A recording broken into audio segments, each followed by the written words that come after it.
Hey there, I am back with another deck review, and today we're going to be looking at Flourish, designed by Column 5 and produced by Art of Play. And Column 5 is a visual communications specialist. That basically just means that they specialize in communicating data in really interesting and aesthetically pleasing ways. So they produce a lot of data visualization or infographics, things like that. Now, two of the popular elements that are used in any infographic world are pie charts and donut charts. They're really similar. Basically everybody's seen a pie chart. Donut charts are very similar, except instead of slices of a pie, represents data as sort of segments of an arc going around, so the chart looks like a donut. But Column 5 decided to take those pastry-themed charts and turn that into a fun and unique deck of cards inspired by a bakery. So let's jump into it and find out how they did. All right, starting out with the tuck case. It's done on a really premium matte stock here, done in a really pale pink color. I'll say, looking at this through the screen, it maybe looks a little bit more like it's white, but I assure you it's really kind of that pale pink. It just kind of depends on the light that hits it. But it's covered in some light embossing throughout and two colors of foil. So no ink used on this, just foiling, done in both gold and red. And the front of the tuck case is designed to look like the front of a boutique bakery. Really kind of quaint and beautiful storefront there, with the door on one side and then kind of peeking in through the window on the other. The sign in the window has the name of the deck, Flourish, as well as their tagline, maker of delicious donut and pie charts. And above the window, you can see a couple of those. There's a donut chart represented over here, and then kind of an abstract pie chart, almost meant to look like a pie on the right. Lots of just little details in the architecture, all done in that beautiful foil, completing the sort of borders around it. It's a really beautiful front to the tuck case. One that stands out in my collection, not just for the colors that are used on this, but for the styling. I think it's just a fantastically done tuck. Art of Play gets their mention over here above the door, and then you can see they're made in the USA by the USPCC. On the sides, you've got flourishing. So the Flourish name kind of has a couple of different meanings. Obviously thinking of like the embellishments and things like that you can use in data visualization, but also in kind of growth and well-being, as well as flourishes that cardists or magicians would use with their decks. So I love the kind of multiple meanings you can have for flourish. But here you've got happiness and well-being mentioned on one side, and then on the other, kind of an ad copy via high quality playing cards made in the USA, produced by Art of Play, and just mentioned a couple times, designed by Column 5. The bottom just has your ad copy for Art of Play and Column 5. And on the top, you've got the 2016 batch. So this deck was actually produced back in 2017, but designed in 2016, so you'll see that there. And I like the kind of staple for any baker. You've got the whisk attachment for kind of an electric stand mixer or something up there. The back's going to be the back design of the cards, done in foiling and embossing. Going to look more at the details in a second, but you can see some of that beautiful red and gold foil just glowing on the back. And then it's finished out with, in my opinion, a totally unnecessary tuck seal in black metallics, as sealed for freshness. So I like that they, kind of played on the seal for freshness, but to me, tuck seals on decks like this, totally not needed. All right, on the inside flap, you got the high quality playing cards made in the USA, more foil, and then the oven mitts on the inner flaps. Nothing printed on the interior of the tuck case, but there you go. You can kind of see a little bit more of the pink feel as I hold it this way. So really beautiful and unique tuck case. I love this. Definitely the best element of the whole thing. That's not to say the cards themselves are bad, but the tuck case really shows, really kind of stands out. So that's that. Let's get into the cards. We'll start with the back design. And the back is very similar to what we're looking at on the back of the tuck case. The pinks now are a lot brighter, much bolder pinks on this one.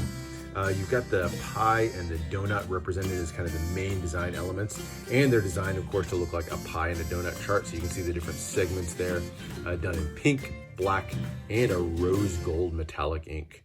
Very, I love that metallic coloring on that one. And then the other side, similar, but it's a donut chart, so you got the hole in the center filled in with a flower.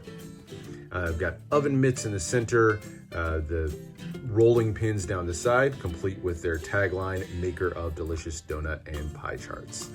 And then kind of a placemat feel as the background with some really delicate X's forming the background pattern, and then kind of a lace border finishing it out, and then finally closes out with a thin white poker border.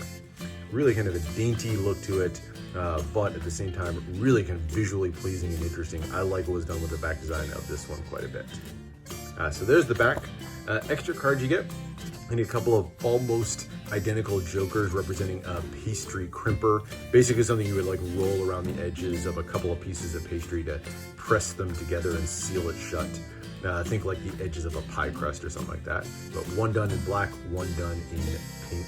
And it says Joker Joker as well as the Joker on the crimper itself.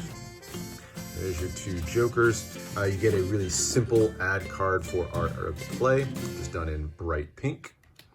And an ad card for Column 5 Media, along with a couple of definitions of flourishing, kind of explain that dual meaning, whether it's a utility a conjurer uses to garnish performances, or flourishing as a verb to grow in a healthier, vigorous way. And it just has the regular back design on it. All right, you do get one power ace. It's the Ace of Spades. Not crazy about this one. It's just a black and white line drawing of kind of a scoop that you would use like for flour or something like that.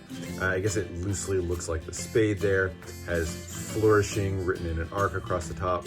Get the pie and donut charts represented, and made in the USA. Not super crazy about this one. It feels a little busy and kind of hard to pick out the elements on this one, but not bad. And then small pip and index in the corner.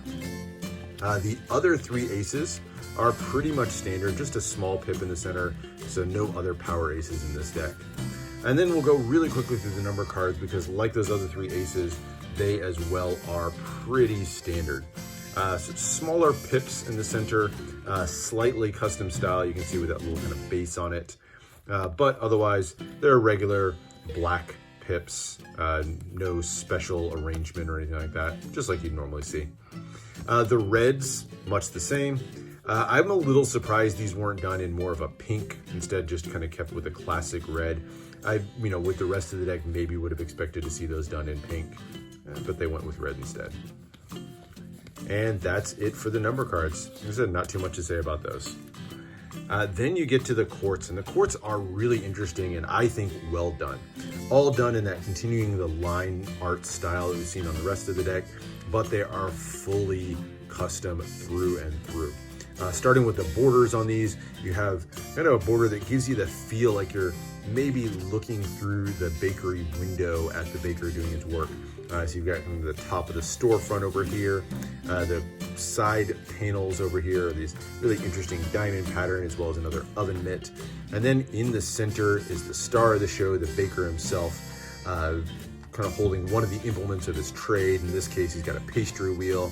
Lots of just almost random elements around with the little sparkles, the shining light, the pies there in the center, donut charts represented, lots of little details. It's, to me, kind of feels like a controlled chaos, kind of lending to that idea that you're looking through the window. Almost feels like you're watching the controlled chaos of a baker doing work inside. So with, flour flying all over the place or whatever.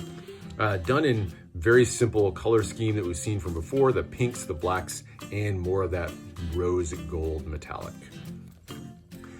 Continues on with the rest of the quartz. One thing I'll point out that you'll see on a lot of the quartz is while they are full custom, there are kind of elements throughout this that really hint at their classic bicycle counterparts. For example, look on the queens. All of the queens are going to be piping roses out of frosting.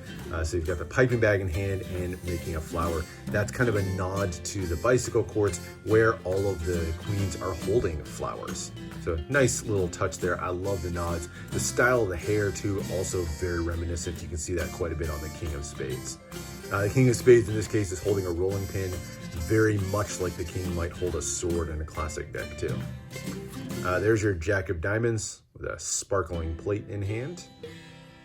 Queen of Diamonds, another icing flower going up. There's your King of Diamonds, again, almost like he's holding a sword. Jack of Clubs with a tray of donuts, I like that one. Another flower rose. This is an interesting one. So you've got the apple kind of floating here in rose gold. I consider that to be a nod to the orb that a traditional King of Clubs is holding. So maybe another nod to the traditional deck. This one is a definite nod. So the Jack of Hearts is usually holding a feather, this time holding a stalk of wheat. So in a similar style to that feather you'd see on the classic deck. There's another flower, and then your Suicidal King. So he's in the classical pose with the knife up by his head, just like you'd see on a regular deck.